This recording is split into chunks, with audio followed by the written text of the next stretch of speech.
Hello friends, एक नई कहानी के साथ। जय बड़ी बड़ी सील बंद बोतलें टेम्पो से उतार रहा था। वह होटलें और घरों में बोतल बंद पानी पहुंचाने की नौकरी करता था। 3 दुकानों में पानी की बोतलें पहुंचाने के बाद वह ड्राइवर की सीट की तरफ बढ़ा ही था कि एक आवाज सुनाई दी, तुम्हारे पास बाल्टी है? जय ने पलट कर देखा तो एक लड़की नजर आई। उम्र होगी कोई 7-8 साल, फटे हाल और नंगे पैर। उसने कहा, बिटिया मेरे पास बाल्टी तो नहीं है, पर तुम्हें बाल्टी क्यों चाहिए? वो लड़का मेरी बाल्टी उठाकर भाग गया। मैं पानी की लाइन में खड़ी थी। अब मैं पानी कैसे ले जाऊंगी? माँ डांटेगी मुझे। लड़की ने कहा। जय को अभी और कई जगह पानी की सप्लाई करनी थी, लेकिन उसे लगा कि लड़की की मदद करनी चाहिए। वह लड़की के साथ वहां गया जहां वह पानी की लाइन में खड़ी थी। जय ने देखा कि पानी के टैंकर के आगे काफी भीड़ थी। पानी भरने के लिए लोग आपस में धक्का मुक्की कर रहे थे। वह समझ गया उस लड़की के लिए पानी भरना संभव ही नहीं था। जय ने पूछा कि उसकी बाल्टी कौन ले गया था, पर लड़की कुछ बता न सकी। जय ने कुछ सोचा और पानी की एक बड़ी बोतल लेकर लड़की के साथ उसके घर जा पहुंचा। कमरे के अंदर एक औरत चारपाई पर लेटी खांस रही थी। लड़की को देखते ही वह चिल्लाई, इतनी देर कहाँ लगाई रमा? और ये कौन है? रमा कुछ कहती इससे पहले ही जय ने पूरी घटना के बारे में बता दिया, अपना परिचय भी दिया। बोला, आपने रचना को भीड़ के बीच पानी लाने को क्यों भेज दिया? आपको पता होगा कि ये नन्ही बच्ची कभी पानी नहीं ला सकेगी। मैं कई दिन से बीमार हूँ, घर में बिल्कुल पानी नहीं है। मैं जा नहीं सकती, इसलिए इसे भेजना पड़ा। रचना की माँ ने जूही ने कहा और हाफने लगी। फिर बोली, और तुम जो पानी लेकर आए हो वह तो पैसों से मिलता है। लेकिन जय ने कहा, हाँ, यह बोतल बंद पानी पैसों से मिलता है, पर इस समय मैं इसके दाम नहीं मांग रहा हूँ। इस बोतल को रख लो, पैसे बाद में दे देना। इतनी देर में जय समझ चुका था कि उस घर में बेहद गरीबी है। तभी रमा ने कहा, माँ ने सुबह से कुछ भी नहीं खाया है। हमारे घर में तो मिट्टी का तेल भी नहीं है, खाना बना ही नहीं। खाना कैसे बने? बीमारी के कारण मैं काम पर नहीं जा पा रही हूँ। काम नहीं तो पगार भी नहीं, रचना की माँ बोली। और शायद तुमने दवा भी नहीं ली है, लाओ दवा का पर्चा मुझे दे दो।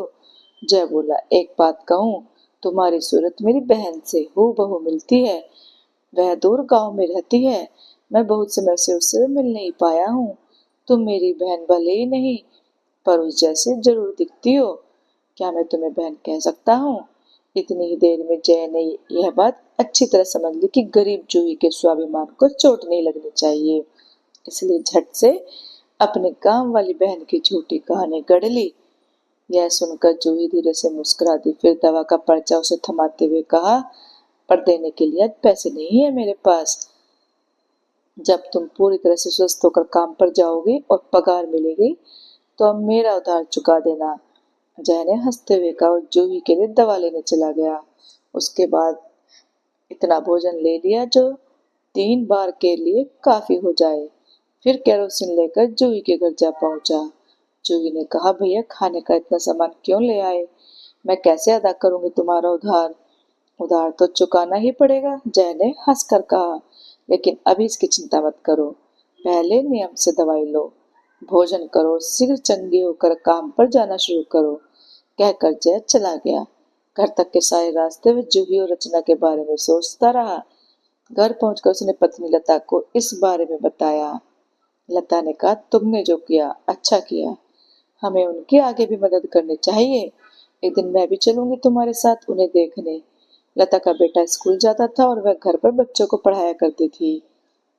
ये वो बच्चे थे जो सड़कों पर मेहनत मजदूरी करते थे और वहीं पर ही रहते थे।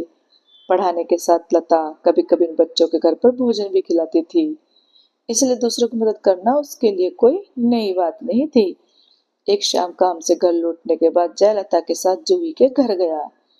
साथ में उनका बेटा रतन भी था। दरवाजे में घुसने से पहले ही जूही के खांसने की आवाज सुनाई दी।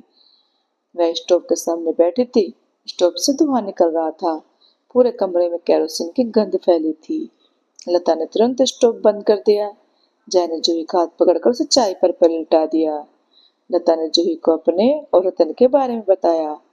जूही ने कहा, मैं खाना बनाने की कोशिश कर रही थी, लेकिन स्टोव और जोर जोर से खांसने लगी। इसी बीच जय बाहर निकल आया। कुछ देर में लौटा तो उसके हाथ में थैली में खाने की सामग्री और थर्मस में चाय थी। तुम फिर? जूही अपनी पूरी बात करती इससे पहले जय ने हंसकर कहा, तुम मेरा उधार नहीं चुकाना चाहती, इसलिए स्वस्थ भी नहीं होना चाहती। जूही मुस्कुरा दी पर कुछ बोल ना सकी। लता ने कहा, तुम भाई बहन बाद में लड़ना, पहले मेरी बात सुनो। अब इस घर में स्टोव नहीं जलेगा क्योंकि ये खराब है। फिर जैसे बोली, तुम कहीं से छोटा गैस सिलेंडर और एक बर्नर वाला चूल्हे का इंतजाम करो ताकि खाना आसानी से बन सके।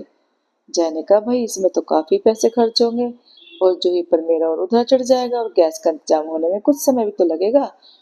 वह हंस रहा था। तब तक का प्रबंध मैंने सोच लिया है। लता जैसे बोली, जब तक गैस चूल्हे का प्रबंध नहीं हो जाता मैं सुबह डिब्बे में एक की जगह 3 जनों का खाना पैक क्या करूंगी। जूही ने कुछ कहना चाहा पर जय और लता ने उसे बोलने का मौका भी नहीं दिया। कुछ इस तरह से जूही जैसे ये जूही का नहीं उनका घर हो। अगली सुबह जब जय जय चाय और नाश्ता लेकर जूही के पास पहुंच गया, कहा, दोपहर का भोजन हम साथ साथ करेंगे। अब तक तो मैं कहीं भी बैठकर खा लेता हूँ पर अब घर में खाऊंगा। जूही ने कहा, और कितना एहसान करोगे मुझ पर। यह मैंने नहीं, लता ने किया है। अगर एहसान नहीं लेना है तो जल्दी सुस्त होकर काम पर जाने लगो, फिर तुम्हें किसी की तो जरूरत ही नहीं पड़ेगी। समय पर दवा और भोजन लेने से जूही की तबीयत में सुधार हो गया। उसने काम पर जाने की सोची। उसने जय को बता दिया कि वह कल से काम पर जाएगी। सुबह काम पर जाने लगी तो जय और लता भी वहां मौजूद थे। जय ने पूछा, जब तुम काम पर जाती हो तो रचना कहाँ रहती है? यह भी मेरे साथ रहती है, इससे मेरी मदद हो जाती है। जूही ने कहा, अब से यह तुम्हारे साथ नहीं जाएगी। जय ने कहा, लता दूसरों बच्चों के साथ इसे भी पढ़ाएगी। मुझे पढ़ना अच्छा लगता है, रचना ने खुश होकर कहा। लता ने कहा, रचना दिन में मेरे पास रहकर दूसरे बच्चों के साथ पढ़ेगी। शाम को जब तुम काम से लौटो तो इसे अपने साथ ले आना। जूही और रचना के जीवन में परिवर्तन हो गया। जूही अब स्वस्थ थी और रचना बहुत खुश।